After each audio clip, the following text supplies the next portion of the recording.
What is happening on the left bank of Kherson? Does anyone really know if Ukraine's raid or attack is succeeding or has already succeeded or hasn't succeeded? I'm Paul, U.S. Army combat veteran. We're going to be reviewing the status of that offensive as well as everything that's happening across the front lines. Let's get right into it. Okay. First off, taking a look at the combat map, or the control map, excuse me, they, again, have no reports officially on this Kherson region. The two areas where they are reporting an update is actually first in the Berkiva region, right? You might remember this is a pretty contested reservoir in the northern part of Bakhmut, and you can see in the last 24 hours we've seen just a marginal Russian advance. Now, obviously, you know that this is just a line drawn through this reservoir, that it's not like we have scuba troops fighting each other here. It just represents the fact that Russian forces advancing just marginally, just a few meters here. And of course, just to keep the line straight, they're depicting this reservoir as being Russian controlled, but I wouldn't overstate the change here. We're talking about a change of just this area of actual terrestrial land that's been flipped over. And Ukrainian forces, of course, a larger area becoming listed as contested. The other major update is in the Raigorodka. When we zoom out, you can see it's in the middle of the Kharkiv region. And you guys who've been on this channel for any length of time know that the changes here are dramatic, but they don't portend necessarily large offensives or any major action. It's just a function of the fact that there's a thin line of troops covering a large area. And you can see here, this lists a huge area now contested, this entire forested region, as well as this area here. But the thing to note is that this doesn't appear to be part of any kind of offensive effort by either side, right? This is just sort of the push and pull, the ebb and flow of these kind of combat actions. This could literally just be a commander with the 15th repositioning his forces, could be a Ukrainian commander who, just pushed exceptionally hard one day sort of independently. I wouldn't put too much stock in either of these changes. But when we look over at the combat map, you can see that's the real illustration here. The Russian military launching 82 combat engagements across the front line with a heavy concentration ranging from Bakhmut, almost unbroken, all the way down to Donetsk. So just an intense amount of contact across this front line, really indicative that Russia is not scaling back its combat efforts. Certainly in and around Avdiivka. You can see here Russian offensive action taking place in central Avdiivka, northern Prong, southern Prong, advancing on either side. Very, very, very intense combat by every report. But let's talk about the operational silence, right? Which is Ukraine's operation in Kherson. Now, I've talked about the fact that it can fit into two doctrinal categories in military terms. The first is, of course, a conventional attack, a river crossing in which you establish you have a vanguard kind of cross the river, establish what's called far side security, or a bridgehead is the more conventional way to think of it. They establish a bridgehead and then follow-on forces reinforce them, and they exploit that bridgehead, staging a breakthrough from the coast.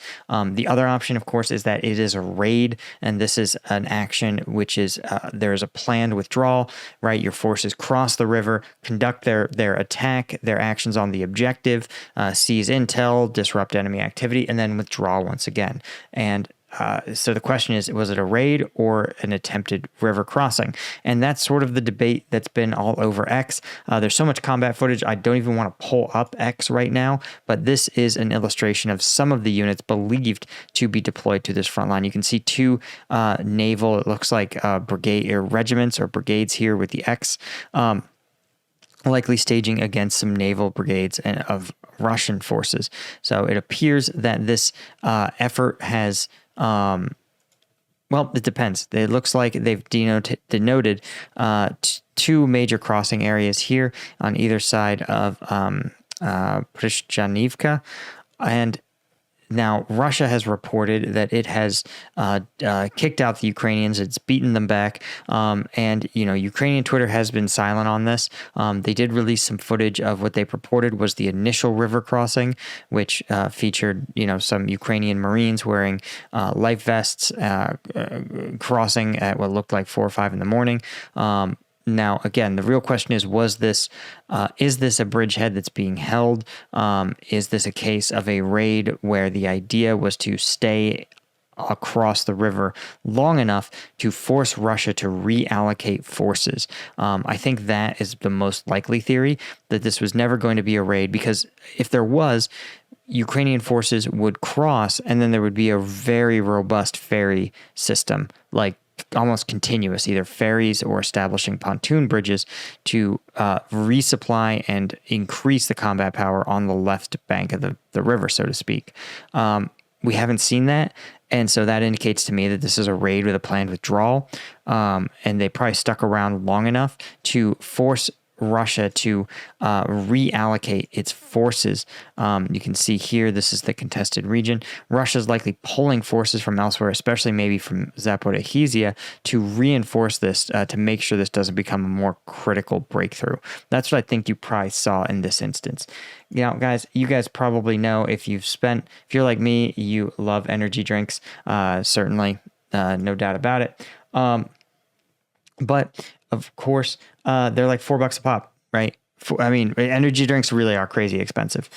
So I worked with a manufacturer in Denver, Colorado, to produce Strike Gum. Strike Gum is the energy drink alternative, 90 milligrams of caffeine in every single piece, plus 100 milligrams of alpha GPC. And it's over on strikegum.com. Best of all, every single piece supports Ukraine. 50% of the proceeds from this first production run are going to be donated to charities that support Ukrainian refugees or Ukrainian civilians who've been injured or displaced in the conflict. Best of all, of course, we've got the trays on sale. So if you're an energy drink guy looking for a good alternative, literally, this is 75, the caffeine equivalent of 75 energy drinks with no carbonation and no sugar. And at $69, it's like, it works out to like 60 cents an energy drink, as opposed to, the $4 you'd spend on each energy drink. So check us out at strikegum.com. Other than that, guys, that's really pretty much it. Silence from the Institute for the Study of War on this fighting, which itself is pretty bizarre. I'll be very curious if and when Ukraine makes a public statement about this raid. Certainly, they've been very public about their fighting in Avdiivka. But, Ukraine is happy, and it makes sense to disclose as loud and as long as possible Russian operations, but OPSEC dictates that they be silent on their own. Anyway, that's all I had, guys. Thank you so much. Be sure to hit like and subscribe. And, of course, a huge thank you to all of our supporters over on combatvetnews.com. Thanks to our Colonel tier members, our Lieutenant tier members, and, of course, all the members of combatvetnews.com. I also got the videos working. I think they load much quicker, so I really appreciate you guys. Your support, and check us out. See you in the next one. Cheers.